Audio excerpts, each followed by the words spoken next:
अस्सलामुअलैकुम एवरीवन, क्या हाल है आप सबके। उम्मीद करती हूँ आप सब खैरियत से होंगे। हम भी अल्हम्दुलिल्लाह बिल्कुल ठीक ठाक हैं। So welcome to my channel. आज का व्लॉग जो है ना वो आप सबके लिए बड़ा ही इन्फॉर्मेटिव होने वाला है। कुछ छोटी छोटी सी टिप्स हैं जो मैं आपके साथ ना शेयर करूँगी, और ये छोटी छोटी टिप्स यकीन करें इतनी हेल्पफुल होती हैं ना कि आपका टाइम काफ़ी हद तक सेव हो जाता है। स्पेशली अगर आपके बच्चे छोटे हैं या आपकी फैमिली बहुत बड़ी है तो ये टिप्स आप फॉलो करें, आपको ज़रूर हेल्पफुल होंगी। यहाँ पे ना मैं सबसे पहले आपके साथ रेसिपी शेयर करूँ। मैं आज बना रही थी मूंग की दाल। अच्छा, मेरी कोशिश होती है कि रमज़ान में ना मैं मोस्टली इस तरह का खाना बनाऊँ जो सुबह खाने में भी मज़ा आए। लाइक मेरे हस्बैंड जो है ना वो सुबह सालन खाते हैं पराठे के साथ, तो मेरी कोशिश होती है कि इस तरह का सालन मैं बना लूँ कि जो सुबह पराठे के साथ भी बहुत मज़े का लगे और अच्छे से भी खाया जाए। कुछ सालन ऐसे होते हैं ना जो मतलब सुबह के टाइम खाने में इतना मज़ा नहीं आता या उनको गर्म करना और बड़ा हेक्टिक सा लगता है। तो दालें जो है ना वो बेस्ट ऑप्शन होती हैं। एक तो ये पराठे के साथ लगती भी बहुत अच्छी हैं और प्रोटीन भी आपको अच्छा जो है ना मिल जाता है। आज मैंने थोड़ा-सा देसी घी डाल के बनाया। ये जो घी मैंने खाली किए थे, इनके जार्स ना मैंने खाली किए थे, मैंने धोने थे। तो बस वही जो थोड़ा बहुत घी पड़ा था ना, मैंने कहा यही डाल लेती हूँ पहले, इस तरह से वेस्ट भी नहीं होगा। यहाँ पे मैंने क्या किया कि जैसे ही हल्का सा घी गर्म हुआ तो मैंने उसके अंदर डाला ज़ीरा। हाथों की मदद से मैंने क्रश कर लिया। इससे टेस्ट जो है ना इसका बड़ा इन्हेंस हो जाता है। साथ ही इसके अंदर मैंने छोटा-सा, आपने देखा होगा, प्याज़ डाला है। ज़्यादा मैंने इसके अंदर प्याज नहीं डाला।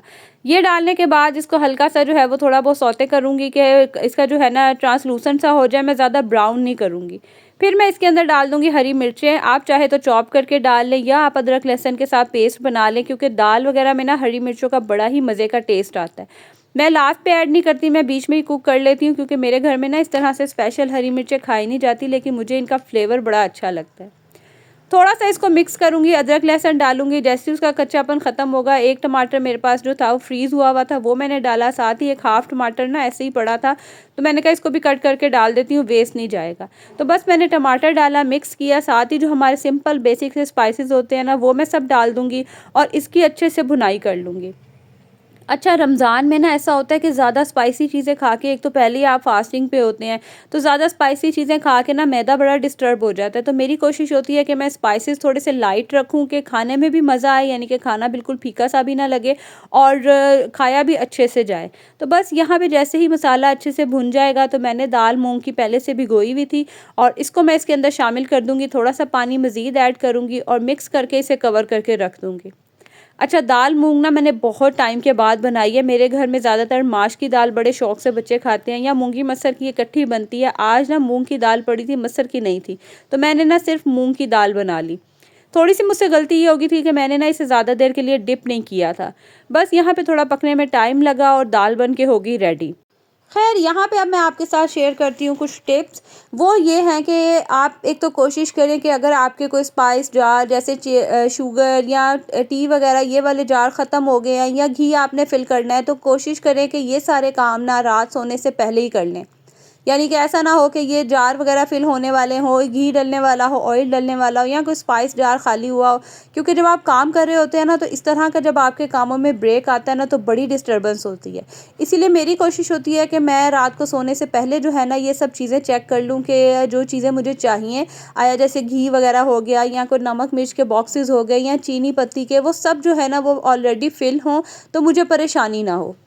दूसरी तरफ मैं कुछ चीज़ें वगैरह लेके आई थी, जार्स लेके आई थी। मेरे पास ना कम हो गए थे। मैंने आपको बताया था ना कि मेरे हस्बैंड बल्क में चीज़ें लेके आए थे, तो बस उनको रखने के लिए मेरे पास जार नहीं थे।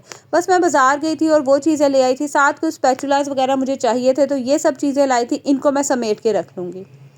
सेकेंडली ऐसा होता है कि एक तो रोज़े की हालत होती है और समझ ही नहीं आ रहा होता कि आज क्या पकाएं। और रोज़े में तो आपको पता है कि दिमाग वैसे ही नहीं काम कर रहे होते, तो आप क्या करें कि एक लिस्ट बना लें। चाहे तो आप पूरे 10 दिन की बना लें, चाहे आप 1 हफ़्ते की बना लें कि आपने डेली क्या बनाना है। अगर आपके घर में जो है सुबह के टाइम भी सालन खाया जाता है, तो कोशिश करें कि इस तरह का सालन रखें जो इजीली गर्म भी हो जाए और खाया भी जाए, यानी कि एक दिन पहले का पड़ा हुआ खाने में मज़ा भी आए। तो मैंने ना यहाँ पे फुल वीक का प्लान बना लिया है। रफली सा मैंने प्लान बनाया है। आप चाहे तो इसमें से अफ्तारी की भी जो है वो डिशेज़ ऐड कर सकते हैं, क्योंकि मेरे घर में ना बहुत ज़्यादा अफ्तारी नहीं बनाई जाती, मैं बड़ी लिमिटेड सी बनाती हूँ, इसलिए मैंने यहाँ ऐड नहीं किया। आप चाहे तो अफ्तारी की डिशेज़ भी ऐड कर सकते हैं। इस तरह से क्या होगा कि आपके सामने जो है वो सब कुछ होगा कि क्या-क्या चीज़ें आपने बनानी है, तो आपको टेंशन नहीं होगी। सोचें क्या चीज़ें बनाएँ, फिर उसकी जो इंग्रेडिएंट्स हैं इन सबको पूरा करें और समटाइम ऐसा होता है कि हम खाना बनाने बैठते हैं और कोई चीज़ हमारी जो है वो मिसिंग होती है और हमारी पूरी डिश जो है ना वो रह जाती है।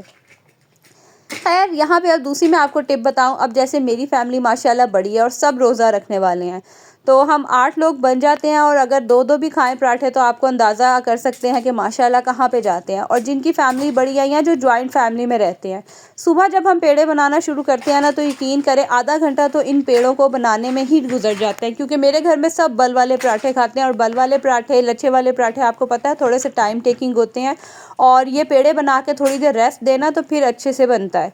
तो मैं क्या करती हूँ कि जब मैं रात को सारे कामों से फ्री हो जाती हूँ ना, लाइक किचन वगैरह क्लीन करके फ्री हो जाऊँगी, तो उसके बाद मैं सारे पेड़े बना के ना रख लूँगी। इस तरह से क्या होगा कि सुबह तक जो है, क्योंकि 3 बजे तो उठना ही होता है, सुबह तक बड़े अच्छे से ये सेट हो जाएंगे और यकीन करें आप इतनी जल्दी ये बन जाते हैं ना और टाइम आपका बहुत हद तक सेव हो जाता है। ये बिल्कुल ख़राब भी नहीं होते हैं, मैं आगे आपको दिखाऊंगी रोटी भी बना के।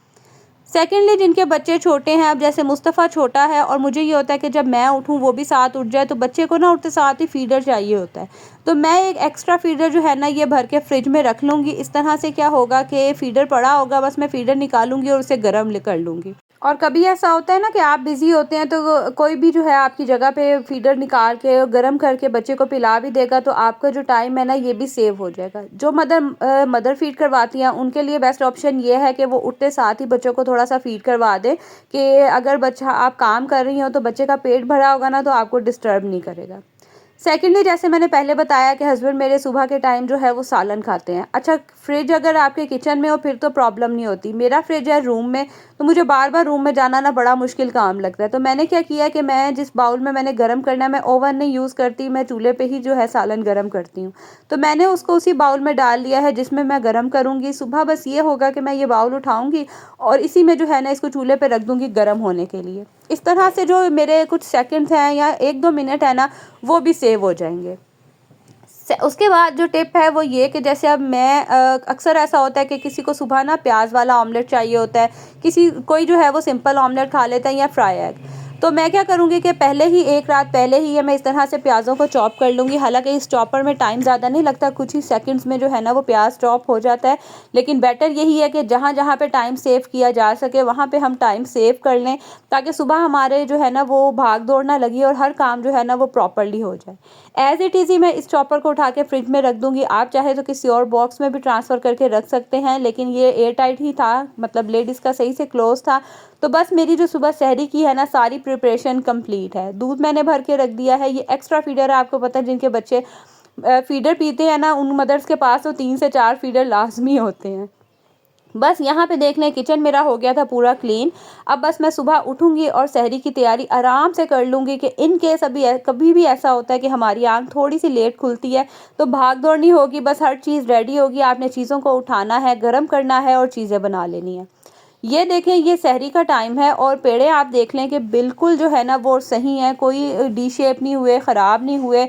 और यकीन करें इतना इजी हो जाता है इनको बेलना कि आप बस 2-3 दफ़ा इसके ऊपर बेलन चलाएंगे और बड़े अच्छे से जो है ना वो रोटी बन के तैयार हो जाएगी।